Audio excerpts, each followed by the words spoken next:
ছবি দেখছেন কলকাতার বিস্তীর্ণ এলাকা একেবারে জলের তলায় চলে গিয়েছে। এর পাশাপাশি বিভিন্ন সরকারি হাসপাতালও জলের তলায় চলে গিয়েছে, জলমগ্ন হয়ে পড়েছে ট্রপিক্যাল মেডিসিনও। রিকশায় বসিয়ে রোগীদের ঢোকানো হচ্ছে হাসপাতালে, দুর্ভোগে রোগী এবং রোগীর পরিজনরা। চারিদিকে জল থই থই করছে, একের পর এক বিদ্যুৎপৃষ্ট হয়ে মৃত্যুর ঘটনা ঘটেছে। কিন্তু কলকাতার রাজপথ থেকে আরম্ভ করে অফিস পাড়া চারিদিকে জল তো রয়েছেই, জল রয়েছে হাসপাতালেও। স্কুল অফ ট্রপিক্যাল মেডিসিনে দেখা যাচ্ছে জল থই থই করছে।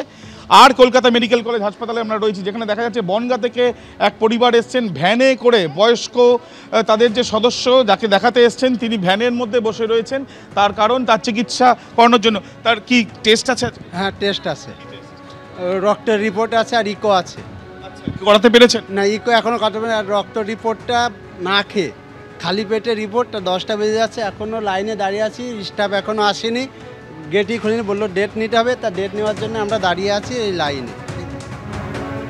আজকে যখন গোটা কলকাতা জলমগ্ন হয়ে রয়েছে, উপস্থিতির হার কেমন, মানুষ কিভাবে পৌঁছলেন আজকে নিজের নিজের কর্মক্ষেত্রে?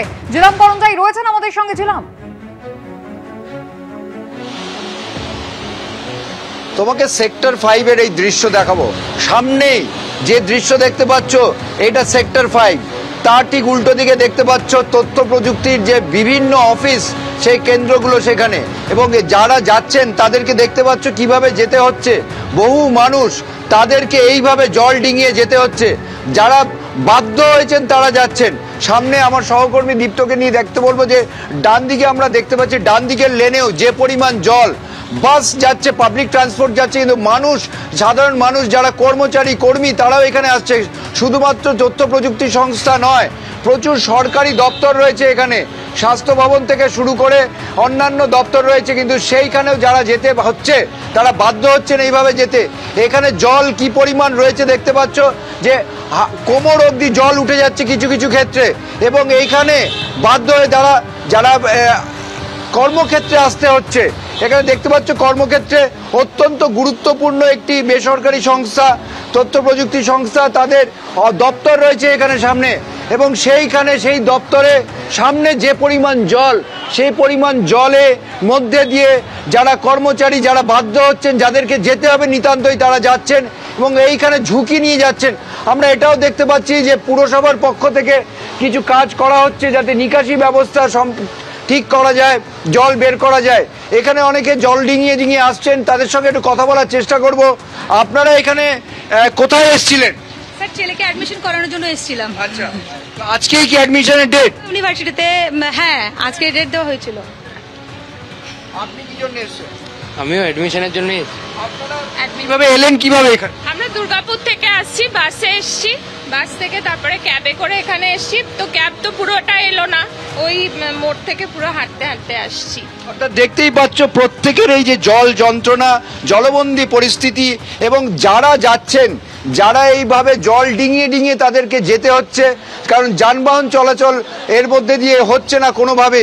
এবং এই যে ঝুঁকি নিয়ে, যেমন বলা হচ্ছে যে এতজনের মৃত্যু হয়েছে বিদ্যুৎস্পৃষ্ট হয়ে, তবে এইখানে আমরা দেখতে পাচ্ছি বিদ্যুৎস্পৃষ্ট হয়ে মৃত্যুর খবর এলেও সাধারণ মানুষ যারা এখানে তাদের নিতান্ত কাজ করতে হবে, তারা বাধ্য হয়ে এই ঝুঁকিপূর্ণ জল ডিঙিয়ে তারা আসছেন।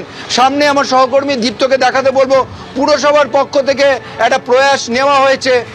সামনে আমরা দেখতে পাচ্ছি তারা কিছু কাজ করার চেষ্টা করছেন যাতে নিকাশি ব্যবস্থার মাধ্যম দিয়ে কিছুটা জল বের করা যায়, কিন্তু তাতে কোনো কাজের কাজ হচ্ছে বলে সন্দেহ জাগছে, সেটাই সাধারণ মানুষ বলছে। এবং এইখানে জল ক্রমশ, যে তথ্য প্রযুক্তি কেন্দ্র, যেখানে তথ্য প্রযুক্তির বিভিন্ন দপ্তর রয়েছে, এবং একই সঙ্গে তোমাকে সামনে দেখানো, ঠিক এই সামনে যে জায়গাটা দেখতে পাচ্ছ তার পাশেই রয়েছে ইলেকট্রনিক্স কমপ্লেক্সের যে পুলিশ স্টেশন, সেটাও। এবং এইখানে পুরো জায়গায় জলমগ্ন পুরো পরিস্থিতি, এবং এক এক সময় গাড়ি গেলে সেই ঢেউ তৈরি হচ্ছে, এখানে পুরো জায়গাটা ভেসে যাচ্ছে।